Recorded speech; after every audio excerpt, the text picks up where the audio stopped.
here's a question that I don't really think we talked about this at this table with anyone yet, but can you talk a little bit about where things left off with Felicity and Oliver, and what kind of, I guess there's two parts to this, the tension that might be there from the whole situation that played out at the end of the season, and also Berlanti's character and the potential for tension.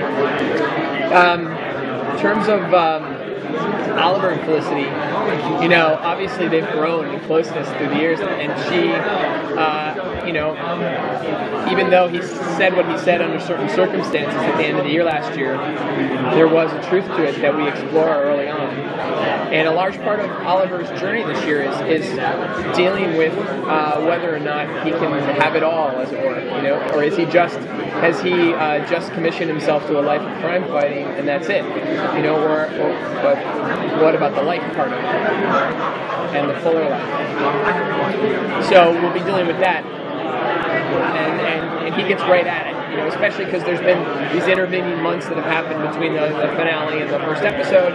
And what we sort of dramatize and show is that there's almost a domestic kind of quality to their lives and how they've grown, you know, together. And so we deal with some of those feelings. In terms of Ray Palmer, he comes in and you know, tries in the first episode to buy Queen Industries. He's particularly interested in Queen Industries. That there was this IT girl that went from being an IT girl there to being the assistant to the chairman of the company, and he's particularly interested in her rise and has some questions for her. And they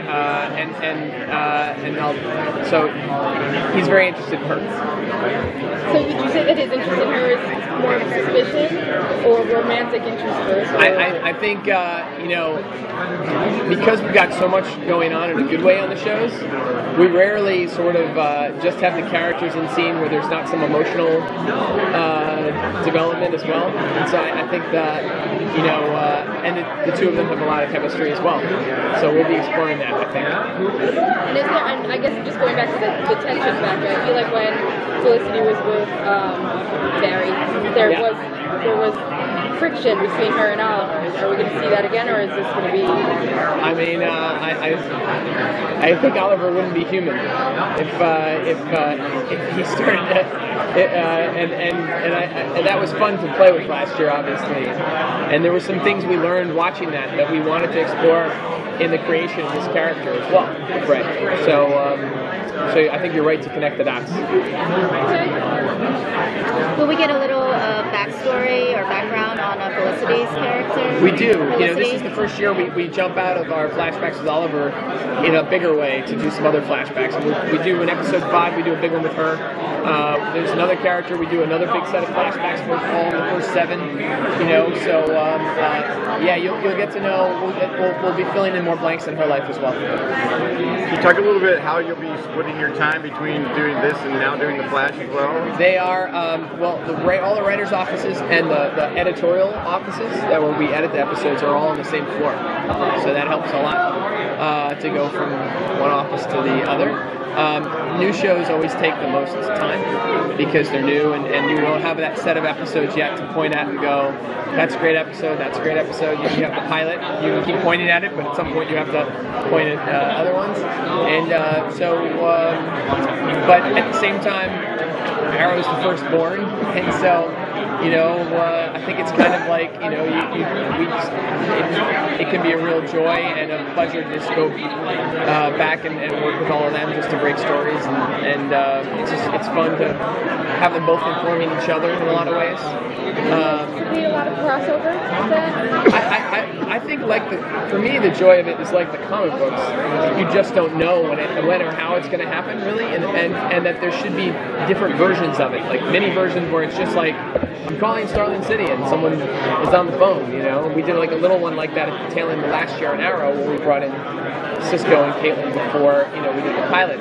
And they were shooting the pilot like the day before, and then they were running over and there's a lot of that, the smaller ones, and then also some, you know, wanting to do some bigger ones, obviously, where there's villains that go across, and, you know, I mean, I think those are always those are incredibly evocative. I like how each season you have a certain setting. So the first season was the diner. They always met at the diner and had burgers. The second season was Berlanti, the nightclub getting started and such. And that really fit well with the storyline, obviously.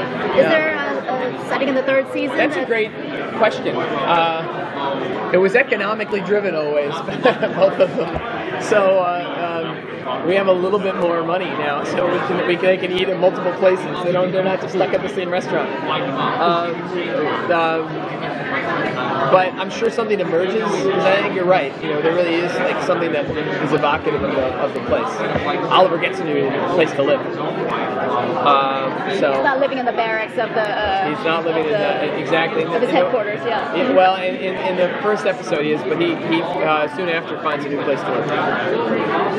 It feels like Arrow has kind of really mastered the format, or is mastering a new format of superhero dramas that are serialized but also have smaller arcs. Can you just talk a little bit about finding a rhythm and whether or not you're going to stick with how?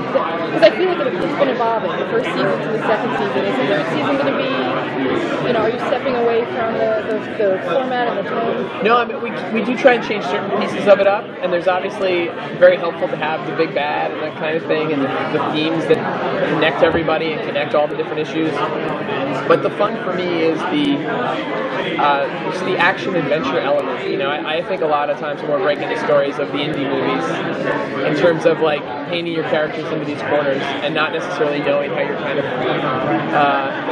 going to get them out of it, and that every week is this sort of larger than life kind of just action adventure that touches down for human moments, and then we sort of try to construct a way to kind of get towards some other thing. So I think it's and we do really reference the comic books in that way too. I think they had a wonderful kind of way, still do, of serializing, but also making episodic the stories, and they really just lend themselves structurally and tonally. This kind of storytelling does, I think, to kind of what network television has become to a certain extent. Are you writing? Are you at all affected by what's going on the feature side with the DC? Not really. I mean, they kind of we do. I mean, we haven't mentioned Metropolis. We haven't mentioned Gotham.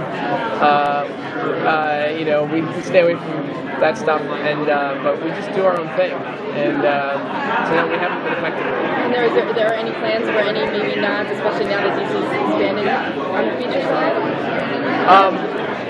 We kind of, they happen organically when they happen, and so obviously we have so much now to honor and talk about.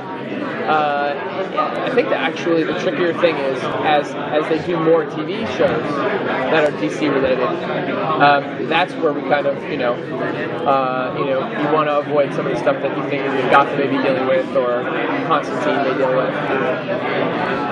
Could you talk just briefly about choosing Brandon Routh as your, I guess, alter ego of the Atom, right? Yeah, for Ray Palmer. Yeah. He's great. I mean, he's so tall and strapping and, can go toe-to-toe with Oliver and charming. And we said we kind of had John Wayne with Oliver, that essence, and we wanted kind of Cary Grant. He has that quality, I think, and I think it's going to be nice for the audience to see those sides of him, which he's obviously delivered on in something even like Chuck, which he was great on too. And so he has, I think, like with all the actors in the show, we want to use kind of everything they're great at, we want to exploit, And so he has that charm. Thank you very much. Thank you, Greg.